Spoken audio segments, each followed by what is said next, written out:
everyone, Kevin Richards here from Rock the Stage NYC here on YouTube and rpmvocalstudio.com on the web for voice lessons. World heliocentric model, round earth, globe model, wide. What I come today is I'm going to show you what a vocal break actually is, what's happening when that's going on, and how we have to think about solving that very common issue with male voices. It doesn't happen so much with female voices, mostly with male voices. Now, as usual, please like this video if you like this video, share it, subscribe to the channel if you're not subscribed. Remember to click that little belly thing, because just being subscribed doesn't mean anything. I'm more on YouTube. Check out the links below there. There is a link in the description here to get both my vocal courses, Vocal Fire, the warm-up, and or beginners kind of course, and Breaking the Change, which is kind of the more immediate intermediate course. Get both those as a digital download, as always, for being a nice person watching this video, just for $50. That's half off the normal price. Also links to playlists on there for other videos on various topics of singing, vocal technique, performance, also stuff of me singing and all that, all down in the description below, so check it out. What I'm going to talk to you about today, what is the vocal break, and exactly how do we have to sort of start thinking about how to smooth it out. Now, what's happening with this weird area, what they call the passagio, which doesn't really exist, is what's happening is there is a switchover between two sets of muscles, what they call the anterior, A-N-T-E-R-I-R-R,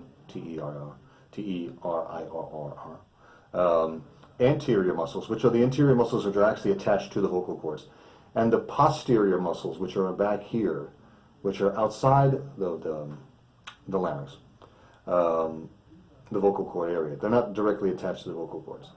And what happens is there's a switchover between those two.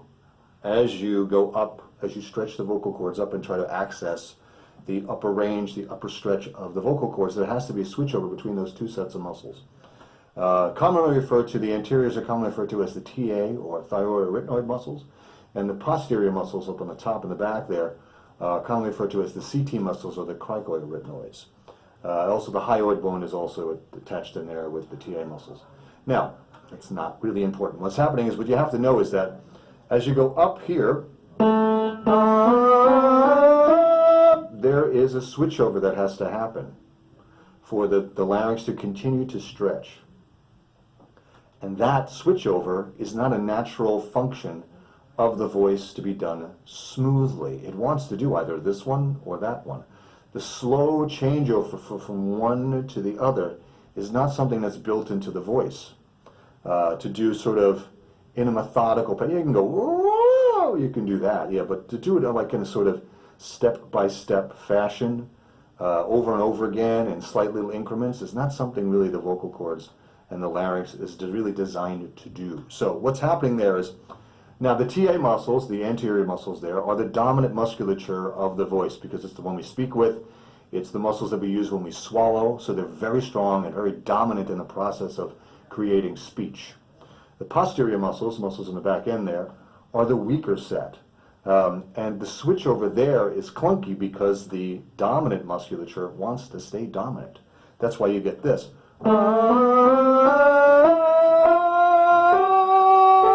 Those dominant muscles do not want to give up. And the problem with classical exercises, doing strict classical exercises, is that it's kind of promoting a TA or anterior musculature dominant sound.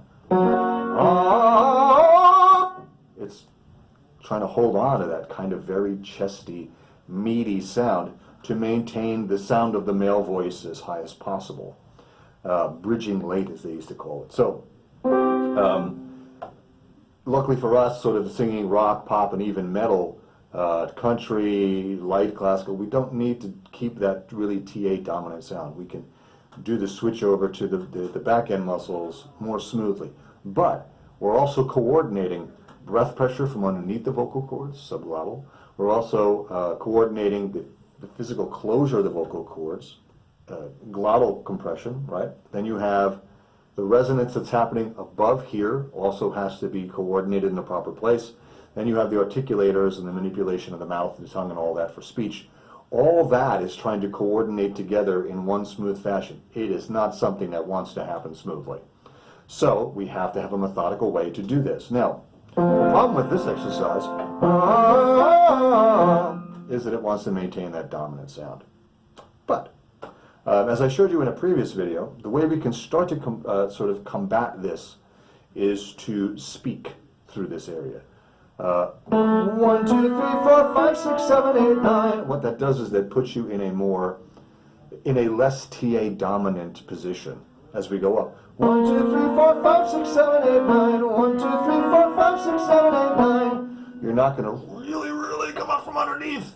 Strangling this will sound and feel really wrong. And if you start to yell it also starts to sound and feel really wrong.